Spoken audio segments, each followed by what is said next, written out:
Si elle avait lu Paul et Virginie et elle avait rêvé la maisonnette de bambou, le nègre Domingo, le chien fidèle, mais surtout l'amitié douce de quelques bons petits frères, qui va chercher pour vous des fruits rouges dans des grands arbres plus hauts que des clochers, ou qui court pieds nus sur le sable, vous apportant un nid d'oiseau. Lorsqu'elle eut 13 ans, son père l'amena lui-même à la ville, pour la mettre au couvent. Ils descendirent dans une auberge du quartier Saint-Gervais, où ils eurent à leur souper des assiettes peintes qui représentaient l'histoire de Mademoiselle de la Vallière. Les explications légendaires, coupées çà et là par l'égratignure des couteaux, glorifiaient toute la religion, les délicatesses du cœur et les pompes de la cour. Loin de s'ennuyer au couvent les premiers temps, elle se plut dans la société des bonnes sœurs, qui, pour l'amuser, la conduisaient dans la chapelle, où l'on pénétrait du réfectoire par un long corridor. Elle jouait fort peu durant les récréations, comprenait bien le catéchisme, et c'est elle qui répondait toujours à M. le vicaire dans les questions difficiles. Vivant donc sans jamais sortir de la tiède atmosphère des classes et parmi ces femmes au teint blanc portant des chapelets à croix de cuivre, elle s'assoupit doucement à la langueur mystique qui s'exhale des parfums de l'autel, de la fraîcheur des bénitiers et du rayonnement des cierges. Au lieu de suivre la messe, elle regardait dans son livre les vignettes pieuses bordées d'azur, et elle aimait la brebis malade, le Sacré-Cœur percé de flèches aiguës, ou le pauvre Jésus, qui tombe en marchant sur sa croix. Elle essaya, par mortification, de rester tout un jour sans manger. Elle cherchait dans sa tête quelques vœux à accomplir. Quand elle allait à confesse, elle inventait de petits péchés afin de rester là plus longtemps, à genoux dans l'ombre, les mains jointes, le visage à la grille sous le chuchotement du prêtre. Les comparaisons de fiancés, d'époux, d'amants célestes et de mariage éternel qui reviennent dans les sermons lui soulevaient au fond de l'âme des douceurs inattendues. Le soir, avant la prière, on faisait dans l'étude une lecture religieuse. C'était, pendant la semaine, quelques résumés d'histoire sainte ou les conférences de l'abbé Frayssinous, et, le dimanche, des passages du génie du christianisme, par récréation. Comme elle écouta, les premières fois, la lamentation sonore des mélancolies romantiques se répétant à tous les échos de la terre et de l'éternité. Si son enfance se fût écoulée dans l'arrière-boutique d'un quartier marchand, elle se serait peut-être ouverte alors aux envahissements lyriques de la nature, qui, d'ordinaire, ne nous arrivent que par la traduction des écrivains. Mais elle connaissait trop la campagne, elle savait le bêlement des troupeaux, les laitages, les charrues. Habituée aux aspects calmes, elle se tournait, au contraire, vers les accidentés. Elle n'aimait la mer qu'à cause de ses tempêtes, et la verdure seulement lorsqu'elle était clairsemée parmi les ruines. Il fallait qu'elle pût retirer des choses une sorte de profit personnel, et elle rejetait comme inutile tout ce qui ne contribuait pas à la consommation immédiate de son cœur, étant de tempérament plus sentimental qu'artiste, cherchant des émotions et non des paysages.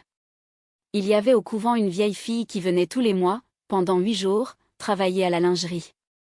Protégée par l'archevêché comme appartenant à une ancienne famille de gentilshommes ruinés sous la Révolution, elle mangeait au réfectoire à la table des bonnes sœurs, et faisait avec elles, après le repas, un petit bout de causette avant de remonter à son ouvrage. Souvent les pensionnaires s'échappaient de l'étude pour l'aller voir. Elle savait par cœur des chansons galantes du siècle passé, qu'elle chantait à demi-voix, tout en poussant son aiguille. Elle contait des histoires, vous apprenait des nouvelles, faisait en ville vos commissions, et prêtait aux grandes, en cachette, quelques romans qu'elle avait toujours dans les poches de son tablier, et dont la bonne demoiselle elle-même avalait de longs chapitres, dans les intervalles de sa besogne. Ce n'était qu'amour, amant, amante, dames persécutées s'évanouissant dans des pavillons solitaires, postillons qu'on tue à tous les relais, chevaux qu'on crève à toutes les pages, forêts sombres, troubles du cœur, serments, sanglots, larmes et baisers, nacelles au clair de lune, rossignols dans les bosquets, messieurs braves comme des lions, doux comme des agneaux, vertueux comme on ne l'est pas, toujours bien mis, et qui pleurent comme des urnes. Pendant 6 mois, à 15 ans, Emma se graissa donc les mains à cette poussière des vieux cabinets de lecture. Avec Walter Scott, plus tard, elle s'éprit de choses historiques, rêva bahut, salle des gardes et ménestrels. Elle aurait voulu vivre dans quelques vieux manoirs, comme ces châtelaines au long corsage, qui, sous le trèfle des ogives, passaient leurs jours, le coude sur la pierre et le menton dans la main, à regarder venir du fond de la campagne un cavalier à plumes blanches qui galope sur un cheval noir.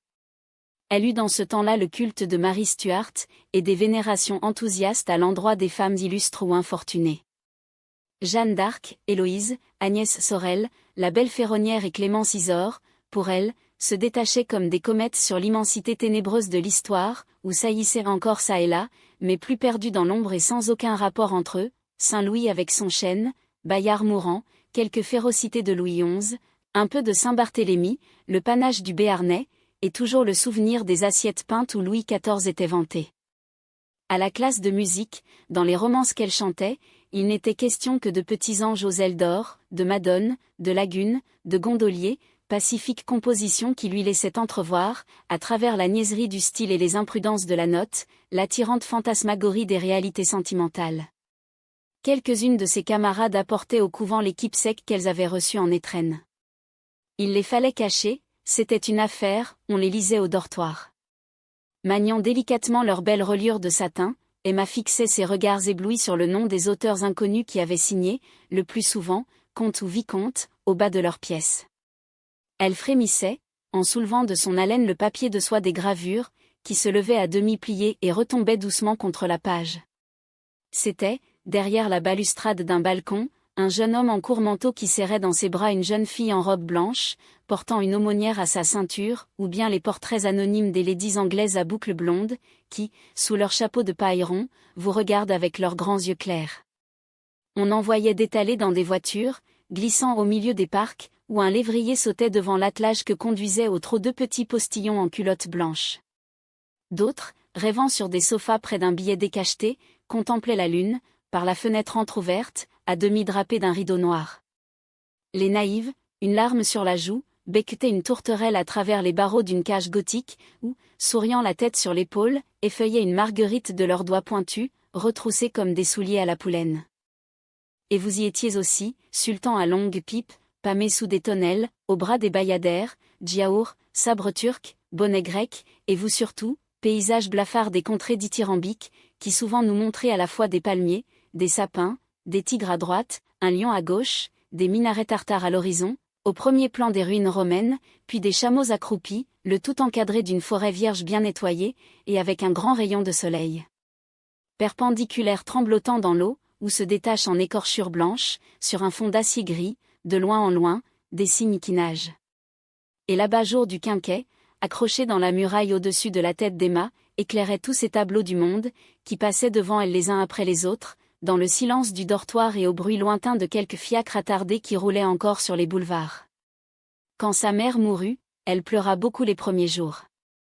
Elle se fit faire un tableau funèbre avec les cheveux de la défunte, et, dans une lettre qu'elle envoyait au Berthaud, toute pleine de réflexions tristes sur la vie, elle demandait qu'on l'ensevelît plus tard dans le même tombeau. Le bonhomme la crut malade et vint la voir. Emma fut intérieurement satisfaite de se sentir arrivée du premier coup à ce rare idéal des existences pâles, où ne parviennent jamais les cœurs médiocres. Elle se laissa donc glisser dans les méandres lamartiniens, écouta les harpes sur les lacs, tous les chants de cygnes mourants, toutes les chutes de feuilles, les vierges pures qui montent au ciel, et la voix de l'Éternel discourant dans les vallons.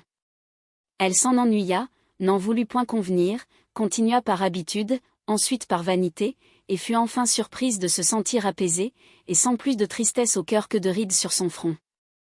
Les bonnes religieuses, qui avaient si bien présumé de sa vocation, s'aperçurent avec de grands étonnements que mademoiselle Rouault semblait échapper à leurs soins.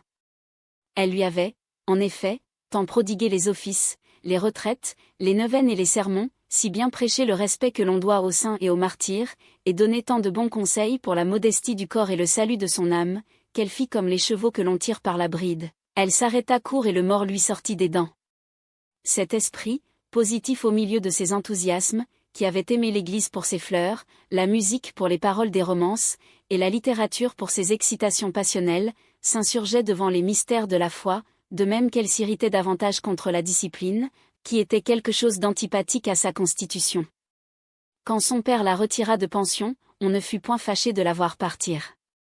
La supérieure trouvait même qu'elle était devenue, dans les derniers temps, peu révérencieuse envers la communauté. Emma, rentrée chez elle, se plut d'abord au commandement des domestiques, prit ensuite la campagne en dégoût et regretta son couvent. Quand Charles vint au Berthaud pour la première fois, elle se considérait comme fort désillusionnée, n'ayant plus rien à apprendre, ne devant plus rien sentir. Mais l'anxiété d'un état nouveau, ou peut-être l'irritation causée par la présence de cet homme, avait suffi à lui faire croire qu'elle possédait enfin cette passion merveilleuse qui jusqu'alors s'était tenue comme un grand oiseau au plumage rose planant dans la splendeur des ciels poétiques, et elle ne pouvait s'imaginer à présent que ce calme où elle vivait fût le bonheur qu'elle avait rêvé.